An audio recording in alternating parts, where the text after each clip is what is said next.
이슈쇼가 월요일에 마련하는 코너 뉴스게임. 지금 주목해봐야 할 현안의 미래, 행방을 예견해보는 시간이죠.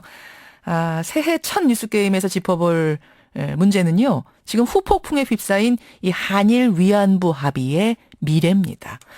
야당에서는 위안부 합의는 무효다 외치면서 재협상을 요구하고 있는 상황이고 그만큼 여론이 심상치 않게 돌아가고 있다는 얘기죠. 이런 와중에 반기문 유엔 사무총장은 박 대통령의 올바른 용단이었다 높이 평가를 하면서 논란에 기름을 부었습니다. 자, 한일 위안부 합의 논란 앞으로 어떻게 전개가 될지, 과연 정부가 밝힌 대로 불가역적인 것이 될지 아니면 재협상의 여지가 있는 건지 오늘 이분의 예측을 들어보죠. 새해 첫 뉴스 게이머로 모셨습니다. 한나라당 윤리위원장을 지낸 임명진 목사 연결이 돼 있습니다.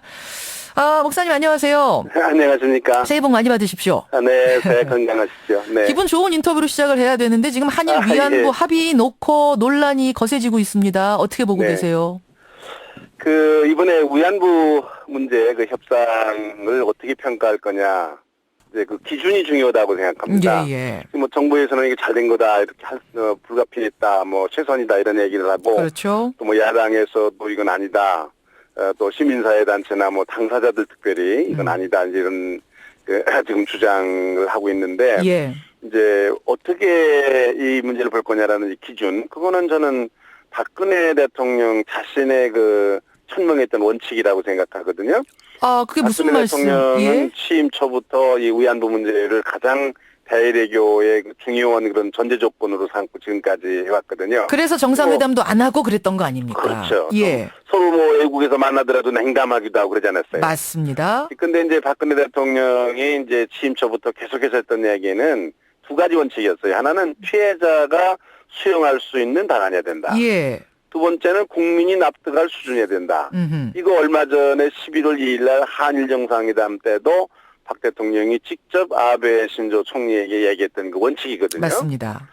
근데 지금 피해자가 수용할 수 있는 그런 방안, 정말 지금 피해자들이 지금 수용하고 있는가 하는 거거든요. 아하. 그다음에 국민이 납득할 수준인가, 많은 국민들이 납득할 수가 없다, 지금 이러는 거거든요. 예. 이렇게 박 대통령이 천명했던 기준으로 보면 이 협상이 결코 이게 잘된 협상이다, 그렇게 볼 수가 없는 거잖아요, 지금. 박근혜 대표가 평소에 말했던 그 원칙을 기준으로 생각해 볼 때도 이거는 잘된 협상이 아니다 이런 말씀. 그렇죠. 그렇지 않습니까, 지금 그러면 피해자들도 반발하고 있고 국민들도 많은 사람들이 납득하지 못하고 있고 그렇지 않습니까? 예. 아니 그냥 도대체 박근혜 대통령이 세웠던 원칙을 왜 깨면서까지 이렇게 서둘러서 연내에 마무리를 지었을까요? 그러니까 지금 저는 두 가지로 보는 건데, 하나는 이 박근혜 대통령의 뜻을 협상 실무자들이 이거를 지금 잘 준수하지 않았는가, 박 대통령의 뜻을 받들지 못하지 않았는가, 이제 그런 의문이 하나 드는 거고요. 예? 뭐 때문에 정말 이랬을까? 박 대통령이 이걸 알았으면 마지막에 최종적으로 보고를 하고 재가를 받았을 텐데 무슨 불가피한 사정이 있었는가? 물론 짐작하는 게 있습니다. 뭔가요? 한일 관계가 이렇게 가다가는 여러 가지 어려운 문제가 있을 수 있다. 또 이제 미국이라든지 여러 가지 국제 관계에 있어서도 이 문제를 해결할 수밖에 없다라는 여러 가지 정치적이고 외교적인 국제적인 그런 관계가 있을 수 있지만은, 그렇다고 그러면은 이 방법이라도 잘했어야 된다. 피해자들을 우선 만났어야 되는 거다, 협상하는 과정에서. 예, 당사자와 이렇게 할 수밖에 없는 지금 상황이다. 국민들에게도 설명을 했어야 되는 거다. 예. 그런 건 아무 얘기도 안 하고 국민들은 그저 이번 위안부 협상은 박 대통령이 아주 확고한 그런 원칙을 지금 가지고 있으니까 그대로 될 거라, 우리 그렇게 믿고 있었잖아요. 철석같이 믿고 있다가 뒤통수 맞은 셈이다. 그런 기준에서 벗어나는 협상 결과가 나오니까 예. 국민들도 당황하게 되는 거고 피해자들은 분노하게 되는 거 아닙니까? 알겠습니다. 네. 지금 이제 전개 과정, 자초지종 이해 안 가는 부분 설명해 주셨는데 오늘 뉴스게임에서 예측해 볼 부분은 바로 이 부분이에요. 어떤 거냐면, 자, 그렇다면 이번 합의는 과연 국민이 원하면 뒤집어질 수 있는 합의인가, 아니면 불가역적인 것이 될 것인가, 어떻게 보십니까? 불가역적이다, 다시는 뒤집을 수 없다, 그렇게 성명을 발표하다 얘기를 하더라고요. 예. 저는 그걸 보고도 깜짝 놀랐습니다. 저게 무슨 말인가? 세상이 불가역적이라는 말이 이게 무슨 말인가 이제 그런 생각을 저는 했고요. 예, 예. 그러나 이제 현실적으로는 이 정부하에서 다시 뒤집기는 어려울 거로 생각합니다. 이 물론 정부에서는 다음번 어려울 거다. 정권에서도 저는 이게 불가능하다고 생각하는 건 어려울 거로 생각하는 거는 이 국제 간에 있었던 조약 아닙니까 일종의 그렇죠. 합의인데 예. 이거를 쉽게 뒤집는다는 것이 정말로 국제 여론에 이게 합당할 건가 이런 겁니다.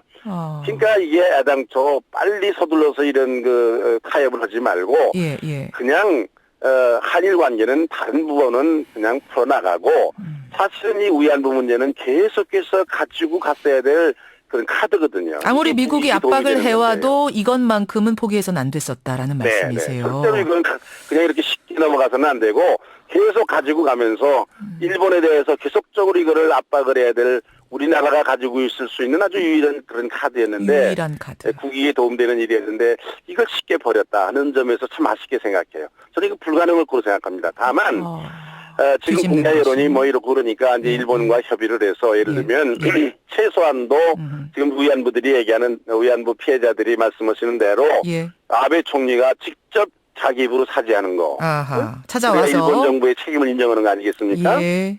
또 그다음에 제일 민감한 문제가 이 소녀상 문제인데 그렇죠. 이거를 무슨 옮긴다. 그러면 돈 10억엔 받고서 옮긴다. 그런 인상을 지우기가 힘들잖아요. 맞습니다. 그렇게밖에 우리 생각할 수가 없잖아요. 저는 이 문제는 굉장히 민감한 문제라고 생각해요. 위안부상, 소녀상을 그 앞에다 두느냐 안 두느냐. 그럼 아무것도 아닌 것처럼 생각이 되지만 그게 아니거든요. 이건 사실 국민적인 자존심이 걸려있는 문제인데 적어도 이 문제에 대해서는 분명하게 할 필요가 있다고 생각합니다. 그런데 그리고 더 중요한 거는 박 대통령이 직접 나서서 이 피해자들을 설득하는 과정을 가져야 됩니다. 외교부 차관 보내는 게 무슨 일입니까 이거는? 차관 보내서 장관도 아니고 차관 보내서 당사자들하고 그것도 사후 설득하는 작업 이것부터 틀렸다는 말씀이세요. 그렇습니다. 아니 최소한도 장관이라도 가야지. 장관보다 더 높은 총리가 가든지 적어도 그래야지. 아니 저는 이 박 대통령이 할머니들을 좀 청와대에 모셔오든지 아니면은 찾아가든지 자초지 정보 이렇게 이래서 내가 알겠습니다. 원래 이런 생각을 가지지 않았느냐. 그러나 이게 불가피했다. 이 설명을 사전에 했으면 더 좋을 뻔했고 사후라도 그런 노력이 필요하지. 그냥 이게 그냥 그 과거에 가지고 있었던 이 피해자 할머니들이 얼마나 박 대통령이 그 말에 기대를 가지고 있었겠습니까? 김명진 목사님. 아침에 손바닥 뒤집듯이 뒤집으면 얼마나 배신감이 크겠어요. 근데 지금 이렇게 굉장히 지금 많이 흥분하셨어요. 많이 지금 분노하고 계시는데 반기문 총장은 그 정반대입니다. 반기문 총장이 박근혜 대통령한테 연휴에 전화해서 위안부 문제 합의에 이른 걸 축하한다. 비전을 갖고 올바른 용단 내린 데 대해서 역사가 높게 평가할 것이다. 이렇게 밝혔습니다. 이건 어떻게 생각하세요? 이 반기문 총장의 이 말이 참으로 부적절한 말입니다. 우선 유엔 사무총장으로서 부적절한 말이라고 생각할 수밖에 없는 거는 그동안 유엔에 있는 여러 인권기구들이 뭐라고 그랬는가. 일본 정부는 법적 책임을 수용해야 된다. 피해자에 대한 정의 회복과 배상을 해야 된다. 책임자를 기소해야 된다. 이게 유엔 인권기구들이 일본 정부에 계속해서 권고했던 내용이에요. 법적 책임. 그런 유엔의 수장인 사무총장이 지금 이 세 가지 조건이 아무것도 이루어지지 않은 이 협상을 잘 됐다? 위대한 결정이다? 이거는 망발이라고 생각합니다. 그러면 왜 망발이라고 표현할 정도의 표현을 반기문 총장은 박근혜 대통령한테 했을까요? 글쎄 말입니다. 다 속보이는 것으로 많은 국민들이 지금 생각하고 있지 않습니까? 속보이는 것 결국은 지금 일각에서 나오는 대선 후보로서 글쎄 말입니다. 그런데 또 한국인으로서도 이런 말하면 안 됩니다. 유엔 사무총장 말고 한국인으로 이런 말을 하면 안 됩니다. 지금 이 문제 때문에 지금 국내가 시끄럽고 많은 사람들이 반대하는 여론이 빗발치고 있는데 이런 상황을 감안하지 않고 이런 말을 하면 지금 기름을 끼얹는 것 아니겠습니까? 또 이 말이 딴 사람도 아니고 유엔 사무총장이 이런 말을 하면 더군다나 다음번에 무슨 대선 후보 지지율 1위가 되는 분이 이런 말을 하면 피해자들의 가슴에 못을 박는 일 아니겠어요? 그러면 이 행보가 반기문 총장한테 약이 될 거라고 보세요? 독이 될 거라고 보세요? 저는 우리 국민들이 정신 차려야 된다고 생각합니다.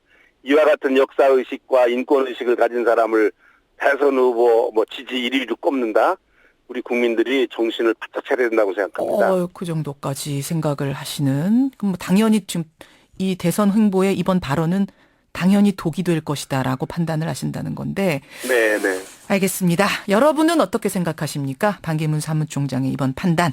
오늘 새해 첫날 뉴스게임 한일 위안부 합의의 미래를 임명진 목사님과 함께 짚어봤습니다. 고맙습니다. 네, 감사합니다. 예, 한나라당 윤리위원장을 지낸 임명진 목사였습니다.